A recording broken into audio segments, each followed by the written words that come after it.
रसिक हो नमस्कार.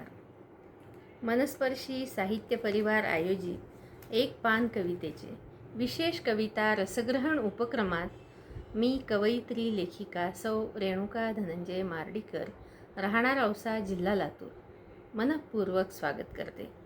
कवितेचे नाव आहे, भावगीत आहे हे, भरजरी ग पितांबर दिला फाडून. कवी आहेत प्र के अत्रे, केशव कुमार. आपण आधी कविता पाहूयात. भरजरी ग पितांबर दिला फाडून, द्रौपदीसी बंधू शोभे नारायण. द्रौपदीसी बंधू शोभे नारायण, सुभद्रा कृष्णाच्या पाठची बहीण. विचाराया गेले नारद म्हणून, बोट श्रीहरीचे कापले ग बाई. बांधायाला चिंधी लवकर देई, सुभद्रा बोलली शालूनी पैठणी. फाडू नका देऊ चिंधी तुम्हासी मी, पाठची बहीण झाली वैरीण. द्रौपदीसी बंधू शोभे नारायण. द्रौपदी बोलली हरीची मी कोण, परी मला त्याने मानिली बहीण. काळजाची चिंधी काढून देईन, एवढे तयाचे माझ्यावरी ऋण. वसने देऊन प्रभू राखी माझी लाज, चिंधीसाठी आला माझ्या दारी हरी आज. त्रैलोक्य मोलाचे वसन दिले फाडून, द्रौपदीसी बंधू शोभे नारायण. प्रेमाचे लक्षण भारी विलक्षण, जैसी ज्याची भक्ती तैसा नारायण. रक्ताच्या नात्याने उमजे ना प्रेम, पटली पाहिजे अंतरीची खुण. धन्य तोची भाऊ धन्य ती बहीण, प्रीतीची खरी ती जगी लाभावीण.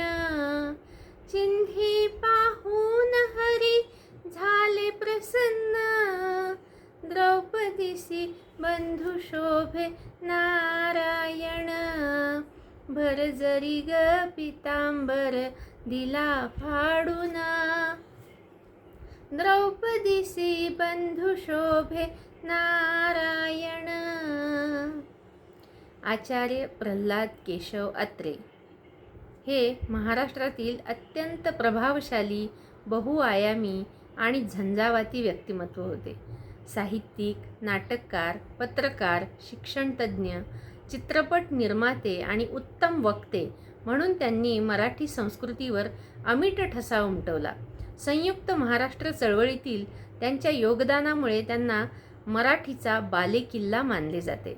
त्यांचा जन्म 3 ऑगस्ट 1898 सासवडजवळील कोडीत, पुणे येथे झाला. विडंबन कवितासाठी त्यांनी केशव कुमार या नावाने लेखन केले. साष्टांग नमस्कार, लग्नाची बेडी, मोरूची मावशी, तो मी नव्हेच ही त्यांची नाटके. झेंडूची फुले प्रसिद्ध विडंबन काव्यसंग्रह. चित्रपट श्यामची आई, पहिले राष्ट्रपती पारितोषिक प्राप्त हा चित्रपट. आणि महात्मा फुले. अत्र्यांच्या कवितेमध्ये नात्यांमधील ओलावा, मानवी भावनांचे चित्रण आणि ओघवती भाषा पाहायला मिळते. भरजरी ग पितांबर हे काव्य त्यांच्यातील भाऊक कवीचे दर्शन घडवते. भरजरी ग पितांबर हे मराठी चित्रपटसृष्टीतील आणि साहित्य विश्वातील एक उत्तम असे भावगीत आहे. अजरामर असे भावगीत आहे. 1953 प्रदर्शित झालेल्या आचार्य अत्रे दिग्दर्शित श्यामची आई या राष्ट्रीय पुरस्कार विजेत्या चित्रपटातील हे गीत आहे. हे गीत द्रौपदी आणि श्रीकृष्ण यांच्यातील पवित्र भावा बहिणीच्या नात्यावर आधारित आहे. या गाण्यात एक पौराणिक प्रसंग अतिशय भावपूर्ण रीतीने मांडलेला आहे. भरजरी ग पितांबर दिला फाडून द्रौपदीसी बंधू शोभे नारायण. प्रस्तुत गीतातून भावा बहिणीच्या निस्सीम प्रेमाची कथा कवींनी गुंफली आहे. हे गीत श्यामची आई चित्रपटात त्यांनी घेतले तो प्रसंग देखील फार भावपूर्ण आहे. मोठा भाऊ आजारी आहे म्हणून आईने त्याच्यासाठी केलेला कांदेपाक मला कसा दिला नाही म्हणून श्याम नाराज होतो व रागारागाने भावाची सेवा करण्यास नकार देतो. तेव्हा श्यामची आई त्यांच्या दुर्वाच्या आजींना चिंधीचं गाणं म्हणायला सांगते. म्हणजे केवढा मोठा संस्कार आईने मुलावर केला आहे पहा या गीतातून बंधुप्रेमाचा धडा देऊन. सुभद्रा कृष्णाच्या पाठची बहीण विचाराया गेले नारद म्हणून बोट श्रीहरीचे कापले ग बाई बांधायाला चिंधी लवकर देई. सुभद्रा बोलली शालून पैठणी फाडू नका देऊ चिंधी तुम्हासी मी. पाठची बहीण झाली वैरीण द्रौपदीसी बंधू शोभे नारायण. खरं तर ही पौराणिक कथा आहे. नारद मुनी श्रीकृष्णाला म्हणतात, देवा तुमची सख्खी बहीण सुभद्रा तरी देखील तुमचे एवढे प्रेम मानलेल्या बहिणीवर म्हणजे द्रौपदीवर कसे काय? तेव्हा श्रीकृष्ण सांगतात, नारद मुनी आपण दोघींची परीक्षा घेऊ. माझे बोट कापले आहे, तुम्ही जाऊन सुभद्रेला सांगा व एक चिंधी मागा माझ्या बोटाला बांधण्यासाठी. नारद मुनी सुभद्रेला चिंधी मागतात आणि ती कारणे देऊ लागते. माझी शालू पैठण्या फाडून तुम्हाला कुठली चिंधी देऊ? मग नारद मुनी द्रौपदीकडे जातात. तेव्हा द्रौपदी बोलली हरीची मी कोण परी त्याने मला मानिली बहीण. काळजाची चिंधी काढून देईन एवढे तयाचे माझ्यावरी ऋण. वसने देऊन प्रभू राखी माझी लाज चिंधीसाठी आला माझ्या दारी हरी आज. त्रैलोक्य मोलाचे वसन दिले फाडून द्रौपदीसी बंधू शोभे नारायण. द्रौपदी क्षणाचा विचार न करता अंगावरचा भरजरी शालू फाडून कृष्णाच्या बोटाला बांधायला चिंधी देते व म्हणते, मी कृष्णाची कोणीच नाही पण त्याने मला बहीण मानली. भर राजसभेत त्याने वसने पुरवून माझी लाज राखली.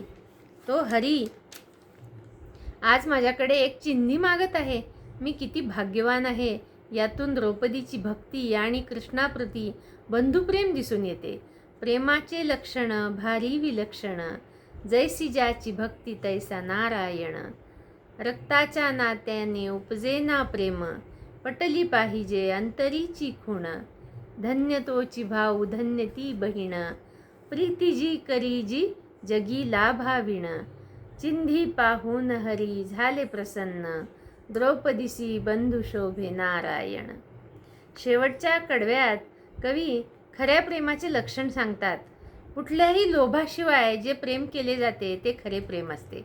बहीण भावाच्या नात्यातील निरपेक्ष प्रेमाची साक्ष देणारे प्रस्तुत काव्य कवींनी अतिशय विचारपूर्वक श्यामची आई चित्रपटात श्याम व त्याच्या भावावरील प्रेमाचा धागा आणखी पक्का होण्यासाठी त्यांना प्रेमाची जाणीव करून देण्यासाठी हे गीत लिहिले आहे. प्रस्तुत गीतातील अलंकार गीतात न भ द स या अक्षरांची पुनरावृत्ती होऊन नादमाधुर्य तयार होते. येथे अनुप्रास अलंकार दिसून येतो.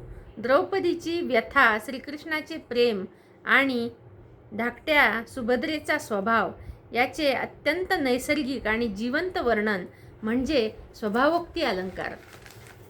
काव्यातून सुचवलेली उपमा द्रौपदीला काळजाची चिंधी असे संबोधून तिच्या अतूट प्रेमाचे आणि भक्तीचे वर्णन केले आहे.